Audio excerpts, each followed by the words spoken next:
హైదరాబాద్లో ఒక ఇంటి ఓనరు అద్దెకిచ్చిన ఇంట్లో బాత్రూంలో సీసీ కెమెరాలు పెట్టాట హోల్డర్లో. అది మరి అదేమన్నా బల్బు పెడదామన్నప్పుడు మరి ఎందుకో బయటపడింది.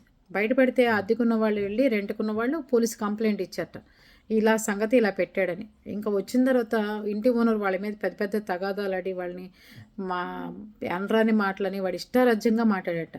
అసలు అలాంటి వాళ్ళని పోలీస్ కంప్లైంట్ ఇచ్చే లోపల ఏదో ఒక సొంపులు వేసి మూత పెట్టేయాలండి. లేకపోతే ఇట్లాంటి చంద్రాల పనులండి చేసేది వాడు. వాడి వయసు ఏంటి, వాడి చేష్టలు ఏంటండి అసలు. తాళ్ళు కట్టేసి రోడ్డు మీద స్తంభాన్ని కట్టేసి ముందు ఉతికేసి అప్పుడు పోలీస్ కంప్లైంట్లు ఇవ్వండి, అప్పుడు మీ పగ తీరిపోతుంది. లేదంటే ఇలాగా అండి, ఇంత దారుణమా. లేడీస్ ఉంటారు బాత్రూంలో, వాష్రూమ్స్లో కెమెరాలు పెట్టడం ఏంటండి అసలు. వాడు ఇంకెక్కడ పెట్టాడు. అద్దెకుండాలన్నా కూడా ఇంట్లో భయం వేస్తుంది. ఎక్కడ స్వేచ్ఛ, ఎక్కడ స్వతంత్రం, ఎక్కడ మనిషికి ఆనందంగా బతకడం, ఎక్కడ బిక్కుబిక్కుమంటూ బతకాల్సిన పరిస్థితులు ప్రతి చోటాను.